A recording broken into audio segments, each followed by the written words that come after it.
स्वागत है आपका हमारे चैनल पर। आज हम बात करेंगे 3 और 4 सितंबर 2024 के उन प्रमुख समाचारों की जो भारत में सुर्खियों में रहे। तेलंगाना खासकर हैदराबाद में भारी बारिश के कारण बाढ़ की स्थिति बन गई है। यहाँ रेड अलर्ट जारी किया गया है और 9 लोगों की मौत की पुष्टि हुई है।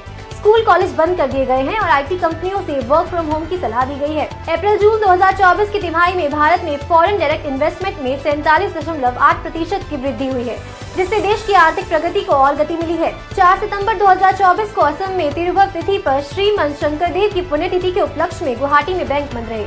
यह अवकाश सिर्फ असम राज्य में ही मान्य था। प्रधानमंत्री नरेंद्र मोदी ने जापान का दौरा किया, जहां उन्होंने G20 शिखर सम्मेलन में भाग लिया और भारत जापान के बीच आर्थिक और सुरक्षा संबंधों को मजबूत करने पर चर्चा की। इसरो का चंद्रयान 3 मिशन सफलतापूर्वक चंद्रमा की कक्षा में प्रवेश कर चुका है और इसके मध्य सितंबर तक सॉफ्ट लैंडिंग की उम्मीद की जा रही है। राजस्थान में आगामी विधानसभा चुनावों को लेकर सभी प्रमुख राजनीतिक दलों ने अपनी तैयारियां तेज कर दी है। रैलियों और जनसभाओं का आयोजन पूरे राज्य में किया जा रहा है। देश में कोविड-19 के नए वेरिएंट की खबरों के बाद बूस्टर डोज पर ध्यान केंद्रित करते हुए टीकाकरण अभियान को फिर से तेज कर दिया गया है। 4 सितंबर को भारत में राष्ट्रीय खेल दिवस मनाया गया। इस अवसर पर देश भर में विभिन्न खेल आयोजन हुए, जहां खिलाड़ियों का सम्मान किया गया और फिटनेस को बढ़ावा दिया गया। तेलंगाना के साथ साथ आंध्र प्रदेश भी भारी बारिश और बाढ़ से प्रभावित हुआ। यहाँ भी सरकार ने राहत कार्यों में तेजी लाने के निर्देश दिए हैं। भारत सरकार ने रक्षा बलों के आधुनिकीकरण के तहत नई रक्षा खरीद समझौते की घोषणा की है।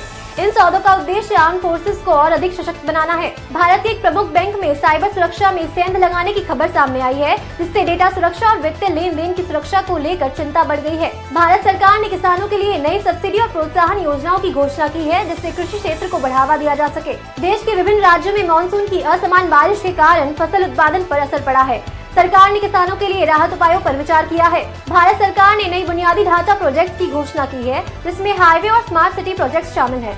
इसका उद्देश्य आर्थिक वृद्धि को बढ़ावा देना है। उत्तर प्रदेश सरकार ने ग्रामीण क्षेत्रों में शिक्षा की गुणवत्ता को सुधारने के लिए नए शैक्षिक सुधारों की शुरुआत की है। तेलंगाना सरकार ने हालिया बाढ़ को ध्यान में रखते हुए अपनी आईटी नीतियों की समीक्षा की, जिसमें बुनियादी ढांचे की मजबूती और आपदा प्रबंधन पर ध्यान केंद्रित किया गया है। भारतीय शेयर बाजार में मिला जुला प्रदर्शन देखने को मिला, जहाँ ICICI बैंक जैसे बैंकिंग स्टॉक्स में बढ़त रही, वहीं इंफोसिस जैसे टेक्नोलॉजी स्टॉक्स में गिरावट देखी गई। भारत और जापान ने G20 शिखर सम्मेलन के दौरान एक नए व्यापार समझौते पर हस्ताक्षर किए, जिसका उद्देश्य दोनों देशों के बीच व्यापार और निवेश को बढ़ावा देना है। केरल में एक नए इंडस्ट्रियल प्रोजेक्ट के खिलाफ पर्यावरण कार्यकर्ताओं ने विरोध प्रदर्शन किया, जिसमें स्थानीय इकोसिस्टम पर इसके संभावित प्रभावों को लेकर चिंता जताई गई। अर्थशास्त्रियों ने भारत की आर्थिक वृद्धि के लिए सकारात्मक पूर्वानुमान व्यक्त किया है, जो घरेलू मांग और सरकारी पहलों द्वारा संचालित है।